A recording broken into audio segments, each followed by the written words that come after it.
Master minds commerce చదవాలనుకునే 10th inter విద్యార్థుల తొలి ఎంపిక.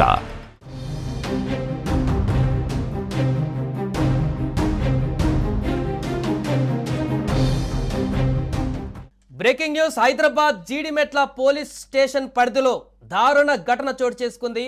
మైనర్ బాలిక 10వ తరగతి చదివేటువంటి ఒక బాలిక ప్రియుడితో కలిసి కన్న తల్లినే హతమార్చినటువంటి ఘటన ఒక్కసారిగా సంచలనంగా మారింది. ఇంకొక దురదృష్టకరమైనటువంటి సంఘటన ఏంటంటే తెలంగాణ సాయుధ పోరాట యోధురాలైనటువంటి చాకలి ఐలమ్మ ముని మనవరాలు యొక్క కూతురు ఈ హత్యకు పాల్పడడం ఇప్పుడు మరింత సంచలనంగా మారింది. ఈ నేపథ్యంలో అసలు ఏం జరిగింది, ఈ హత్యకు గల కారణాలేంటి, మైనర్ బాలిక 10వ తరగతి చదివేటువంటి బాలిక తన తల్లిని హత్య చేయడానికి గల కారణాలేంటి, పూర్తి వివరాలు తెలుసుకుందాం. మా ప్రతినిధి ప్రేమ్ జీడిమెట్ల ఎన్ఎల్బి కాలనీలో ఆ ఇంటి దగ్గర నుంచి లైవ్లో సిద్ధంగా ఉన్నారు. ప్రేమ్, హత్యకు సంబంధించిన వివరాలేంటి, ఎందుకు హత్య చేయాల్సి వచ్చింది, ఎవరెవరు చేశారు, ఎంతమంది హత్యలో పాల్గొన్నారు? రైట్ సాయి, ప్రస్తుతం మనం జీడిమెట్ల పిఎస్ పరిధిలో ఉన్న ఎన్ఎల్బి కాలనీలో ఉన్నాం. ఇక్కడే ఈరోజు చాకలి ఐలమ్మ ముని మనవరాలు అంజలి ఘోరమైన హత్యకు గురైంది. అయితే హత్య ఎవరి చేతిలోనో కాదు, స్వయానా తన చిన్న కూతురు అంటే 10వ తరగతి చదువుతున్న చిన్న కూతురు చేతిలోనే దారుణమైన హత్యకు గురైంది. అయితే నిజానికి ఇది విచారకరమైన సంఘటనలా లేదంటే దుర్మార్గమైన సంఘటన అర్థం కాని పరిస్థితి. ఎందుకంటే 10వ తరగతి చదువుతున్న ఆ పాప తన బాయ్ ఫ్రెండ్ కోసం, తన లవర్ కోసం ఈ యొక్క హత్య చేసినట్లుగా తెలుస్తుంది. ఒకసారి వాళ్ళ పాత ఇంట్లో ఒకసారి రెంట్కున్న తను ఒకసారి మనతో ఉన్నారు, మాట్లాడే ప్రయత్నం చేద్దాం. అమ్మ చెప్పండి, మీరు గతంలో మీ ఇంట్లోనే కిరాయికున్నట్లు తెలుస్తుంది, ఎలా ఉండేది వాళ్ళు? ఎలా ఉండేది అంటే ఇక వాళ్ళు తల్లి పిల్లలు ఏమైనా కొట్లాడుతూనే ఉండేది. ఆమె పొద్దున్న లేస్తే తయారైపోయేది, పిల్లలు ఇంట్లో ఉందరు, స్కూల్ పోతే పోదు లేకపోతే లేదు. ఇక వచ్చేసి పిల్లలు వస్తుండే తింటుండే. ఎన్ని సంవత్సరాలు ఉందమ్మా మీ ఇంట్లో? 2 సంవత్సరాలు ఉంది. 2 సంవత్సరాలు. ఏం పని చేస్తుండే? ఇక రాజకీయంలో తిరుగుతుండే. రాజకీయంలో తిరుగుతుండే. ఏం పని చేసి పాట లేదు, రాజకీయంలో తిరుగుతుండే. ఇక ఎవరన్నా ఏమన్నా ఇంతకు మాట్లాడుకొని అంతకు మాట్లాడుకొని ఇది ఇప్పిస్తా అది ఇప్పిస్తా ఇది చేస్తా అది చేస్తా 10 మందిని నింబడేసుకున్న ఆడవాళ్ళు నింబడేసుకొని 60,000 70,000 ఇట్లా మాట్లాడుకొని అంటే ఉద్యోగాలు పెట్టిస్తామని కాదు. ఇప్పుడు మాకు జాగ రాలేదనుకో, మా జాగ గురించి వచ్చింది మాకు జాగ రాలే, ఏం రాలేదు. ఆమె వెళ్ళినది మా తను 60,000 తిన్నది. మా ఇంట్లో కిరాయికుండే, మా ఇంట్లో కిరాయికుండే 60,000 తిన్నది. మరి అంజలి వాళ్ళ పిల్లలు ఎట్లుండేది? పిల్లలు బాగానే ఉన్నారు, పిల్లలది ఏం తప్పలేదు. ఈమె చేసిన లెక్కలకే పిల్లలు ఖరాబ్ అయిపోయింది. అంతేనా? అంతే. జనరల్ గా మాట్లాడడం వల్ల ఎలా ఉండేది మీతోటి? అసలు మాతోటి మంచిగానే ఉన్నట్టే ఉండేది, మంచిగానే ఉన్నట్టు ఉండేదని. ఆమె మాటలు చూస్తేనే మాకు ఒక్కతే ఉండదా? హస్బెండ్ ఏమన్నా ఉండేదమ్మా? హస్బెండ్ లేరు, ఏం లేరు. ఇప్పుడు ఎంత ఆయన చచ్చిపోయినాక ఇక ఎవరు లేరు. అంటే ఇద్దరు భర్త ఆయన చచ్చిపోయాడు. చచ్చిపోయినాక మళ్ళీ ఇంకో ఆయన తెచ్చుకున్నాక ఆయన కొన్ని రోజులు రాలేదు. రాకపోతే మేము కూడా మీ ఆయన లేదు కదా, మేము కిరాయికి ఇవ్వాలి, నువ్వు ఒక నెట్టుంటే పిల్లలు పెట్టుకున్నాను నేను అన్నా. అంటే వస్తాడు ఆంటీ, వస్తాడు ఊరిపోయింది వస్తాడని చెప్పింది.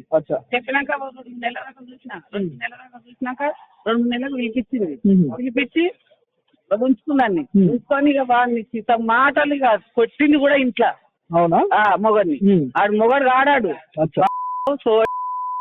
సిగ్గు లేదురా శరం లేదురా ఇవన్నీ మాటలు అన్ని తిట్టుడు. వాడు వద్దు, ఒకళ్ళ ఇంట్లో ఉన్నప్పుడు మంచిగా ఉండాలి, ఇట్లా మాట్లాడకే అని కూడా చెప్పిండాడు. సత్యసారిగానే పోయిండు. కానీ ఇది కాక మొత్తం అహంకారం లేదు, మంచిది కాదు ఇది. అంటే ఇప్పుడు మీ ఇంట్లో చేసి ఎంతకాలం అవుతుంది? మా ఇంట్లో 2 సంవత్సరాలు అవుతుంది. 2 సంవత్సరాలు మొత్తం కలవతి నాగాలనే ఎన్ని సంవత్సరాలు తిరిగింది. తిరిగి లాస్ట్ ఇక్కడ వచ్చింది. నేను అందుకే చూసేస్తాను వచ్చిన. ఓకే సాయి, నిజంగా ఇక్కడ ఉన్న వాళ్ళు కూడా చెప్తున్నారు వీళ్ళ ఇంట్లోనే, అంటే ఇప్పుడు మనతో మాట్లాడిన తన ఇంట్లోనే ఒక 2 సంవత్సరాలు కిరాయికుండి బయటకు వచ్చిందంట. ప్రస్తుతం అయితే ఎన్ఎల్బి కాలనీలో వాళ్ళ ఇంటి దగ్గరే ఉన్నాం. మార్నింగ్ ఏదైతే అంజలి హత్యకు గురైందో, ఘోరమైన హత్యకు గురైన ఆ స్పాట్ లోనే మనం ఉన్నాం. ఒకసారి లోపలికి వెళ్ళి మీకు విజువల్స్ చూపించే ప్రయత్నం చేస్తా. ఒకసారి ఇదే ఇల్లు తను ఇప్పుడు దాదాపు అద్దెకున్నటువంటి ఇల్లా లేకుంటే ఇది సొంత ఇల్లా? ఇది అద్దె ఇల్లే. వీళ్ళు వచ్చి కూడా 3 నెలలే అవుతుందంట. ఈ పక్కన వాళ్ళతో మాట్లాడితే చెప్తున్నారు, వాళ్ళు కేవలం వీళ్ళు వచ్చి 3 నెలలే అవుతుంది, హోలీకి ముందు వచ్చారు, వాళ్ళు వచ్చారు కానీ సైలెంట్ గా ఉంటారు, వాళ్ళ పని వాళ్ళు చేసుకుంటారని చెప్తున్నారు. అయితే గతంలో రెంట్కున్న వాళ్ళు మాత్రం చెప్తున్న పరిస్థితి ఏంటంటే ఒక భర్త చనిపోయిన తర్వాత అంజలి ఇంకొక భర్తతో అంటే ఇంకో రెండో వివాహం చేసుకొని కొంత అనుమానాస్పదంగానే అంటే కొంత డబ్బులు తీసుకొని జాగాలు ఇప్పిస్తాం అట్లాంటివి చెప్పేదంట. సో అయితే ఆ విషయాన్ని కనుక మనం పక్కన పెడితే, అంజలికి సంబంధించి ఇప్పుడు మృతి చెందిన అంజలి విషయాన్ని కనుక పక్కన పెడితే, సరే తను ఒక కళాకారిణిగా తను రాణిస్తుంది, చాకలి ఐలమ్మ ముని మనవరాలుగా మనకు తెలుస్తుంది. అయితే నిజానికి వీళ్ళు నల్గొండ జిల్లా నుంచి ఇక్కడికి వలస వచ్చినట్లుగా మనకు తెలుస్తుంది. ముఖ్యంగా ఈమెకు ఎవరైతే ఇప్పుడు మృతి చెందిన అంజలి ఉందో తనకు 2 కూతుర్లు. ఇప్పుడు పెద్దమ్మాయి తేజశ్రీ, ఆ అమ్మాయి 10వ తరగతి చదువుతున్నది. ఆ అమ్మాయి నల్గొండకు సంబంధించిన ఒక అబ్బాయితో ప్రేమలో ఉంది. శివ అనే ఒక అబ్బాయితోటి, ఆ పగిళ్ళ శివ అనే అబ్బాయితో ప్రేమలో ఉంది. అయితే తల్లి అనేక సార్లు గత 6 నెలలుగా తను ఇన్స్టాగ్రామ్ లో పరిచయమై అప్పటి నుంచి కూడా చాటింగ్ చేయడం, వీడియో కాల్స్ మాట్లాడడం, పిచ్చి పిచ్చి మాటలు మాట్లాడడం తోటి తను ఆ కూతుర్ని కొంత మందలించే ప్రయత్నం చేసింది. అంటే నువ్వు 10వ తరగతికే ఆ లవ్ ప్రేమ పేరుతోటి ఏంటి ఇదంతా అని చెప్పి గట్టిగా మందలించిన నేపథ్యంలోనే తను శివతో కొద్ది రోజులు బయటికి వెళ్ళినట్టుగా, అంటే ఒక 3 రోజుల క్రితమే తను ఇంటికి వచ్చినట్లుగా మనకు పోలీసులు చెప్తున్న పరిస్థితి. ఎందుకంటే ఒక వారం రోజులు బయట శివతో బయటికి వెళ్ళినట్లుగా మనకు తెలుస్తుంది. అయితే ఆ తర్వాత తల్లిని చంపేందుకే తేజశ్రీ తన ప్రియుడు, అదేవిధంగా శివతో పాటు తన సోదరుడు యశ్వంత్ ముగ్గురు కలిసి పథకం ప్రకారమే ఇంటికి వచ్చినట్లు తెలుస్తుంది. మనము ఇదే ఇంటి దగ్గర ఉన్నాం ప్రస్తుతం. ఈ ఇంటికి సంబంధించి విజువల్స్ కూడా మీరు చూడొచ్చు. ఏదైతే తెల్లవారుజామున ఈరోజు ఉదయం పూజ చేసుకుంటున్న సమయంలో ఒక్కసారిగా ఎవరైతే తేజస్వి ఉన్నారో, అంజలికి సంబంధించిన పెద్ద కూతురు 10వ తరగతి చదువుతున్న అమ్మాయి హత్యకు పాల్పడిన అమ్మాయి వెనుక నుంచి వచ్చి చీరతో మెడను గట్టిగా పట్టుకోవడంతో శివ తలతోటి రాడ్ తోటి తలపైన మోదీ హత్య చేసే ప్రయత్నం చేసిండ్రు. అయితే పక్కన ఉన్న తన సోదరుడు యశ్వంత్ కూడా కత్తితో విచక్షణ రహితంగా దాడి చేసినట్లు, పీక కోసేసినట్లుగా మనకు పోలీసులు అయితే చెప్తున్నారు.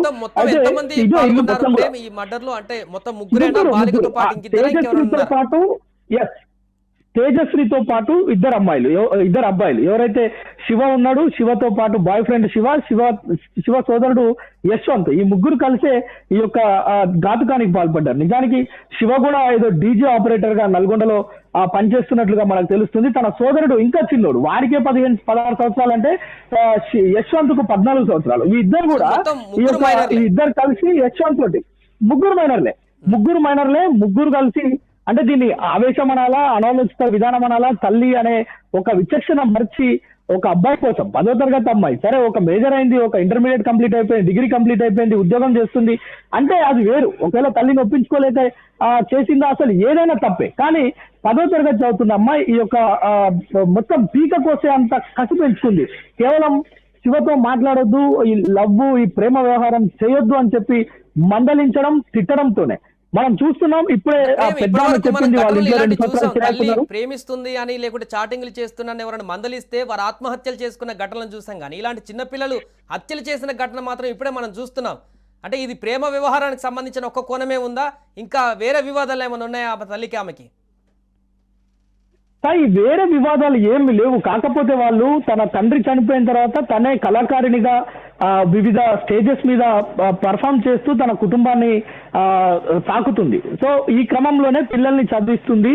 వాళ్ళు 10వ తరగతి ఈ అమ్మాయికి సంబంధించిన చెల్లె కూడా ఉంది. తను అయితే మొత్తం కూడా తను ఏదైతే కష్టపడి ఇంటికి వచ్చే సమయానికి ఏదైనా వంట చేయకపోతే కొంత తిడుతుంది అప్పుడప్పుడు అని చెప్పి గతంలో రెంట్కున్న ఆ పెద్దావిడ ఇప్పుడే మనతో మాట్లాడడం చూస్తున్నాం. అయితే వంట చేయకపోతేనో ఇంట్లో పని చేయకపోతేనో తిడుతుంది తప్ప ఇందులో వేరే మరో కోణం ఏం లేదు. కేవలం శివతో మాట్లాడొద్దు అని చెప్పి ఏదైతే హెచ్చరించిందో, శివతో మాట్లాడొద్దు, తనతో చాటింగ్ చేయొద్దు, ఈ ప్రేమ వ్యవహారం. అయితే మనకు స్థానికులు కూడా, అంటే పోలీసులు చెప్పిన సమాచారం మేరకు తనతో మాట్లాడిన తర్వాత వచ్చిన క్లారిటీ ఏంటంటే, ఇప్పటికీ అనేక సార్లు తేజశ్రీ తన తల్లి అంజలితోటి శివతో నాకు పెళ్లి చేయని చెప్పి 4-5 సార్లు గొడవపడి కొట్లాడిన సందర్భాలు కూడా ఉన్నాయని మనకు పోలీసులు అయితే చెప్తున్నారు. అయితే నిజానికి ఇంత చిన్న వయసులో పెళ్ళేంటి, నువ్వు కొద్ది రోజులు చదువుకోవాలి అని చెప్పి తను మందలించిన నేపథ్యంలోనే ఎట్టి పరిస్థితుల్లో తనను చంపేయాలనే ఒక నిర్ధారణకు వచ్చి ఒక పక్కా స్కెచ్ వేయటమే కాకుండా ఇద్దరు ఎవరైతే శివ ఉన్నాడో డీజే ఆపరేటర్ గా నల్గొండలో పనిచేసే పగిళ్ళ శివ, అతని సోదరుడు యశ్వంత్, ముగ్గురు కలిసి ఒక పథకం ప్రకారమే మళ్ళా ఇంటికి వచ్చింది 2 రోజుల క్రితమే, కేవలం 2 రోజుల క్రితమే ఇంటికి వచ్చి తన తల్లితోటి కొంత సఖ్యతగా ఉన్నట్లుగా ఉంటూ ఈ యొక్క ప్లాన్ అంతా తన దినచర్య మొత్తం స్టడీ చేస్తూ ఏ టైంలో మనకు కరెక్ట్ సమయం దొరుకుతుంది, ఏ టైంలో ఎలా చంపాలి అనే ఒక ప్లాన్ వేసి ఆ ప్లాన్ ప్రకారం తన ఇంట్లో ఉంది. ఎవరైతే ఇద్దరు మైనర్ బాలురు ఉన్నారో వాళ్ళిద్దరు కూడా బయట ప్లాన్ ప్రకారమే బయట ఉన్నారు. వాళ్ళు ఎప్పుడెప్పుడు ఎదురు చూస్తున్న క్రమంలోనే ప్రస్తుతం వీరందరూ పోలీసుల అదుపులో ఉన్నట్టుగా తెలుస్తుంది. ప్రాథమిక దర్యాప్తులు ఏమన్నా ఇన్ఫర్మేషన్ ఇస్తున్నారా పోలీసులు? హత్యకు గల ప్రధాన కారణాలు వారేమన్నా చెప్పినట్టుగా? రైట్ సార్, ఇప్పటికే మనకు పోలీసులు చెప్పిన విషయం ఏంటంటే కేవలం ప్రేమ వ్యవహారమే. ఆ అమ్మాయికి సరైన మెచ్యూరిటీ లేకపోవడం, కేవలం ఆ శివ అనే అబ్బాయి మోజులో పడి తనతోటి వివాహం చేసుకోవాలి లేదంటే తనతో కలిసి జాలీగా తిరగాలనే ఒక చిన్న ఆ యొక్క ఆలోచనతోనే తన తల్లి అడ్డొస్తుంది, తన తల్లిని అడ్డు నుంచి తప్పించుకోవాలని చెప్పే కేవలం తనను హత్య చేసినట్లుగా అయితే మనకు పోలీసులు ప్రాథమికంగా సమాచారం అందిస్తున్నారు. తెలుస్తుందని చెప్పి బయట తెలిస్తే పరువు పోతుందని చెప్పి కూడా తన తల్లిని తన చెల్లెని కొంత మ్యానిపులేట్ చేసే ప్రయత్నం చేసింది. విషయం పోలీసులకు చేయడంతో తన ముగ్గురిని ఎవరైతే శివ ఉన్నాడో, తేజశ్రీ ఉందో, అదే విధంగా శివ సోదరుడు యశ్వంత్ ఉన్నారు, ఈ ముగ్గురు కూడా మైనర్లే. ఈ ముగ్గురిని కూడా పోలీసులు అదుపులోకి తీసుకొని ప్రస్తుతం అయితే కస్టడీలో విచారణ చేస్తున్నారు. అయితే విచారణలో కీలకమైన విషయాలు ఇంకేమైనా ఉన్నాయా అంటే తను ఎవరైతే చాకలి ఐలమ్మ మునిమనవరాలుగా అంజలి తెలుస్తుంది. సో తను ఉద్యమాలు అదే విధంగా కళాకారిణిగా తను రాణిస్తున్న నేపథ్యంలో వేరే కోణాలు ఏమైనా ఉన్నాయనే ఆ కోణంలో కూడా పోలీసులు విచారణ అయితే చేస్తున్నారు. సాయి, ప్రస్తుతం మనం ఇంటి దగ్గర చూడొచ్చు, ఉదయం డాగ్ స్క్వాడ్ అదే విధంగా పోలీసులు అందరూ కూడా వచ్చి ఇంట్లో ఉన్న ఆ యొక్క డెడ్ బాడీని అయితే తీసుకొని వెళ్ళడం చూస్తున్నాం. ఇక్కడ కూడా మనకు కొన్ని మరకలు కనిపిస్తున్నాయి ఇంకా కూడా బయట. అంటే ఈ పక్క వాళ్లకు సౌండ్ రాకుండా ఎంత పకడ్బందీగా మనం ఇక్కడ హత్య చేసిరు అనేది మాత్రం చాలా స్పష్టంగా కనిపిస్తుంది సాయి. ఈ మొత్తం కూడా రక్తపు మరకలు ఉన్న నేపథ్యంలోనే ఈ మొత్తం కూడా క్లీన్ చేసినట్లుగా మరకలు కూడా సో అలాగే ఉంది. ప్రస్తుతం అయితే డెడ్ బాడీని స్థానికంగా ఉన్న ఆసుపత్రికి పోస్ట్ మార్టం నిమిత్తం అయితే తరలించారు.